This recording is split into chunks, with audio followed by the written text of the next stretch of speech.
Assalamualaikum warahmatullahi wabarakatuh. Anak-anakku sekalian, pertemuan kemarin saya kan bicara tanda-tanda kalimat isim. Untuk kalimat fi'il ma'anil mufradatnya sudah, tapi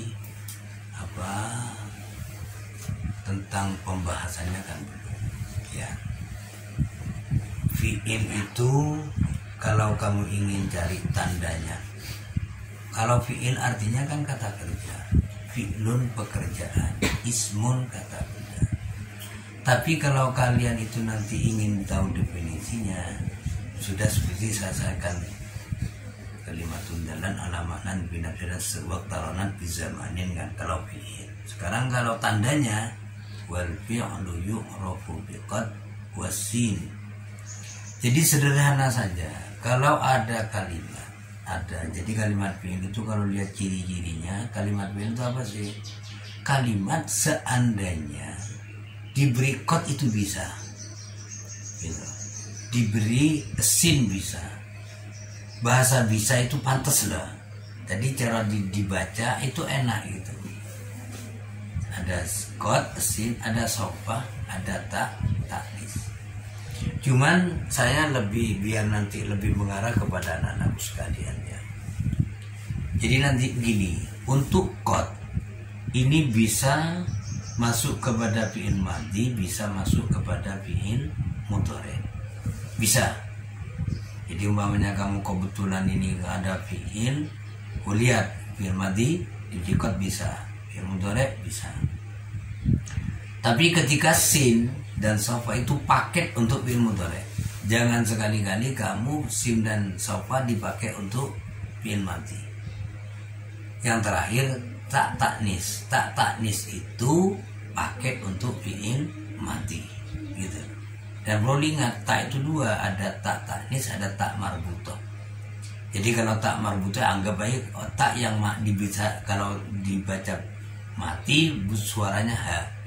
Tapi kalau tak taknis kan nggak bisa, harus tetap dibaca tak, muslimat, qonitat dan lain sebagainya. Qomat.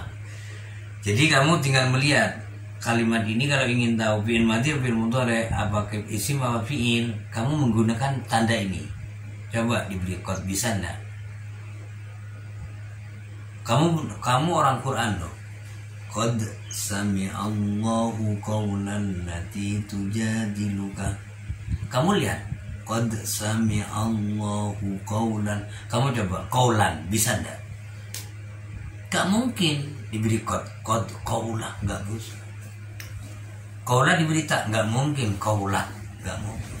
Tapi ketika berikutnya qad sami'allahu qawlan lati tujadilu, akan bisa. Diberi sin, satu tujadilu saufa tujadilu.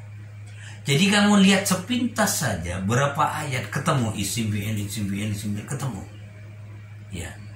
Kalau kamu hati-hati atau perhatian dengan petunjuk ini gitu loh. Jadi tanda isim, enggak ada nanti anak madrasatul Quran tidak mengenal isim dan mengenal fi'il gitu loh. Ya, karena sudah ada ciri-cirinya. Ada qad, ada sin, ada sofah dan taknis. Cuman nanti kalau ada yang nanya qad untuk apa, itu bukan waktunya kan. Akan ada ketemu qad litahqiq dan sebagainya, sin litamfis dan lain sebagainya, itu bukan sekarang.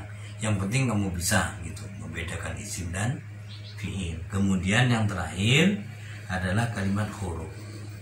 Huruf apa sih? Wal harfu ma la yasluh mahu dalilul ismi wala dalilul fi'li. Jadi kalau ada orang nanya huruf itu apa? Ya huruf yang tidak punya tanda, itu namanya huruf gitu loh. Tidak adanya tanda itu namanya huruf. Tidak adanya tanda itu sebagai tanda gitu.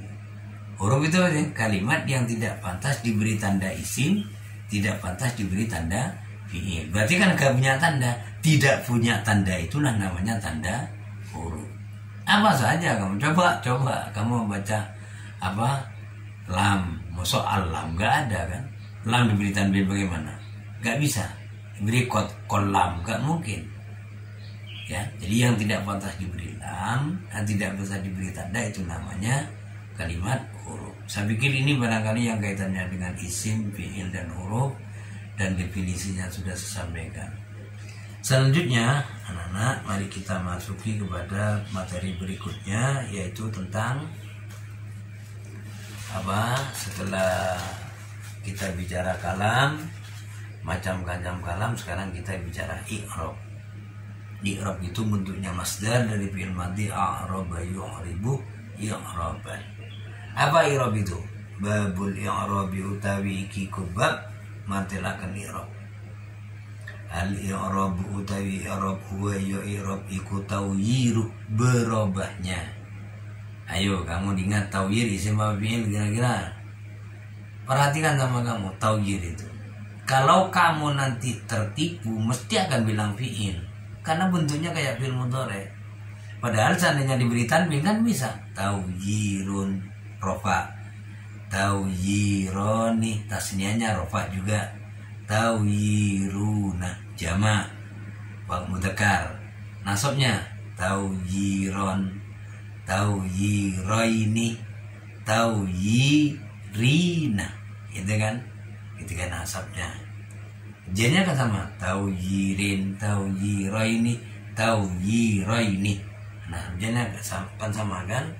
Jadi tawyir adalah kalimat isim ya. Karena diberi tanwin pun ada tawyirun, boleh kan? Diberi at-tawyir gitu ya. Al-i'rabu tayyirab wa yu'rab iku tawyiru berubahnya. Awakhiril kalimi piro-piro akhir kalimat. Mengapa berubah?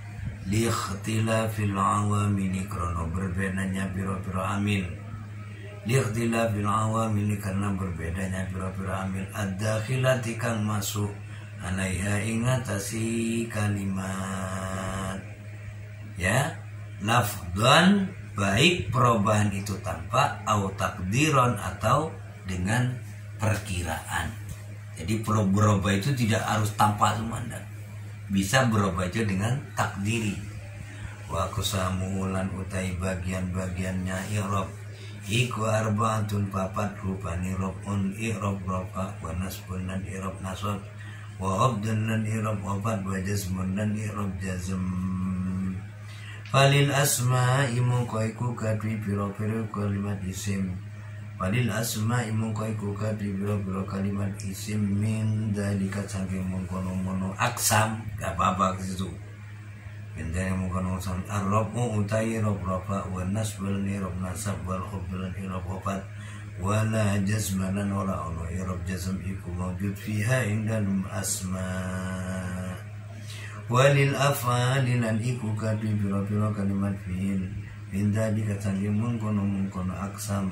Ar-rabu utai rob rafa wa nasbal ni rob nasab wal jazmu lan irob jazm wala khubdalan wala ono irob jar iku mawjud fiha indalum af'al. Ini maknanya. Jadi nanti usahakan ya anak-anak jangan sampai ada yang nggak bisa memberi makna. Ya seperti itu cara memberi maknanya. Sekarang kita bicara i'rab. I'rab itu apa sih? Berubahnya akhir-akhir kalimat. Berarti kalau bicara i'rab berarti akhir ya, bicara akhir. Akhir-akhir kalimat. Mengapa kok berubah? Karena berbedanya amil yang masuk. Amil itu saya bilang amil itu orang yang memerintah. Amil itu istilah fil awamil ad-dakhilati alaiha. Nah, nanti perubahan itu nanti akan berada yang perubahannya tanpa, ada yang perubahannya dikira-kira. Contoh umpamanya ya, ada lafaz yang seringlah kita ja'a zaidun. Zaidun. Karena akan ada pertanyaan, ada lafaz zaidun, di belakangnya ada ja'a zaidun, inna zaidan. Apa bedanya?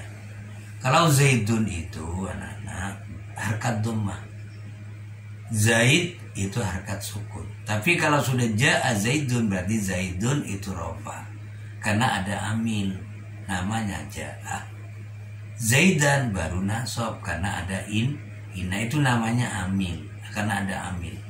Jadi kalau belum ada amilnya namanya mauquf. Gak rofa, gak nasab, ya gak jer. Tinggal harkat gitu aja. Zaidun, ya, harkat doma. Zaidan harkat fathah. Baru kalau ada. Makanya kamu ambil i'rab itu berubahnya akhir kalimat disebabkan berbedanya amil yang masuk.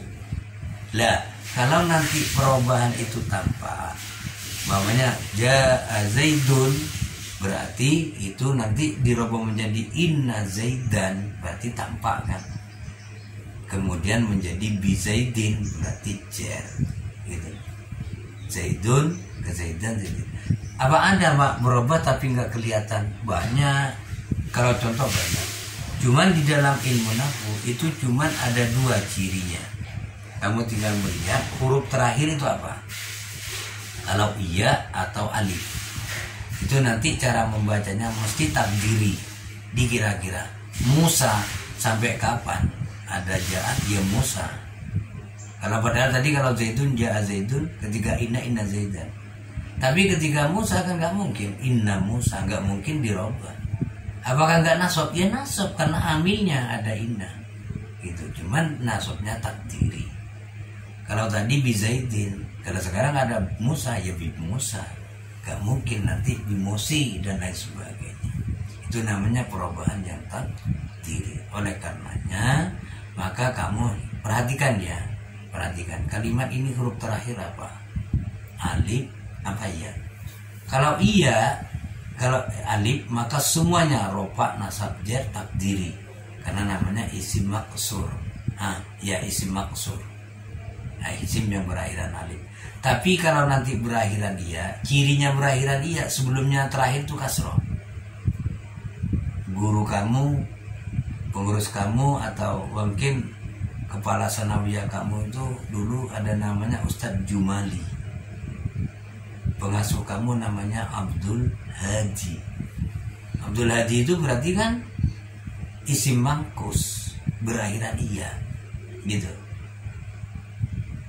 Karena berakhiran iya, maka nanti ketika rofa dikira-kirakan ja'a Abdul Hadi, ja'al Hadi mamanya.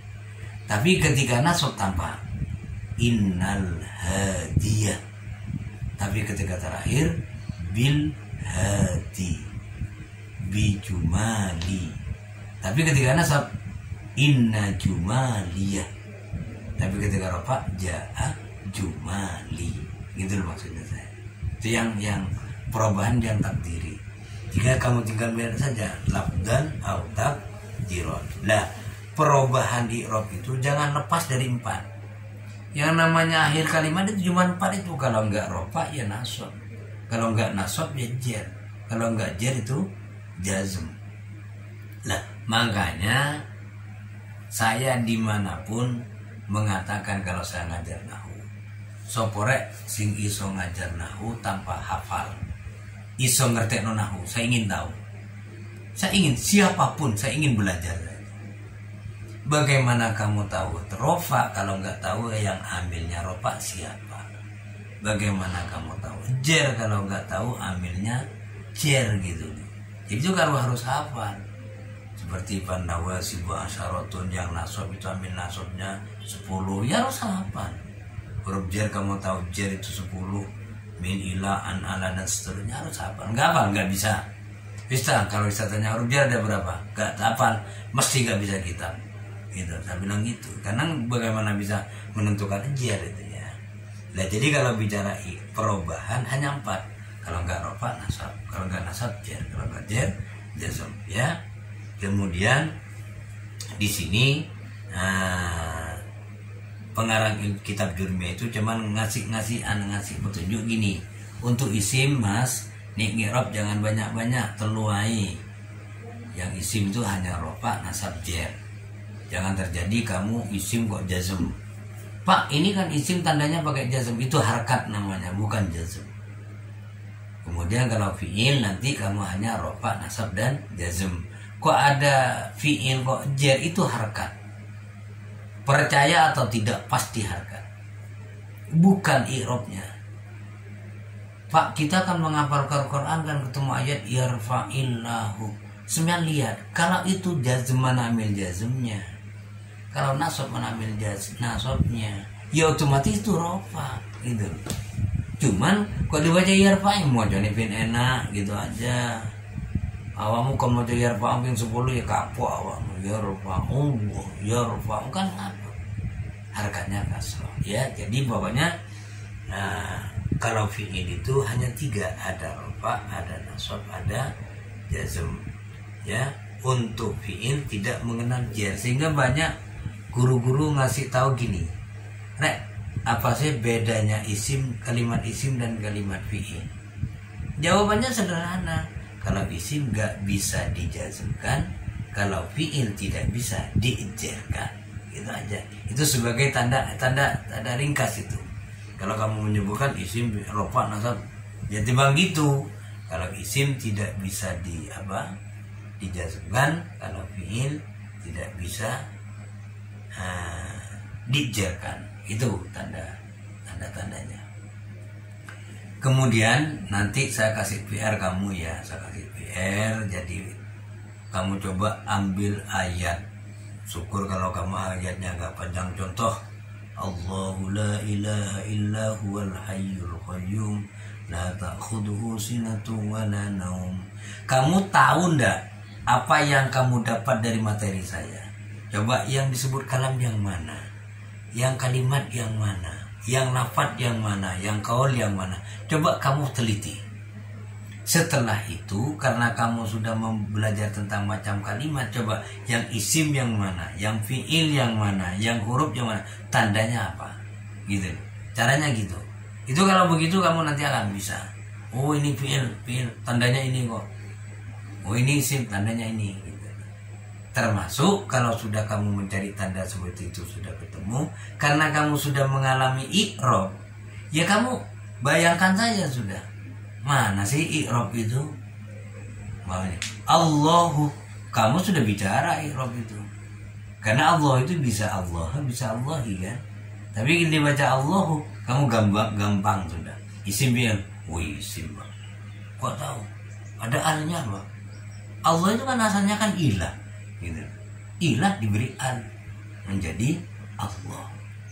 La itu isim fi'il. Oh iya jelas huruf Pak itu. Kau tahu? Gak ada tanda, gak bisa diberi tanda isim, gak bisa tanda fi'il.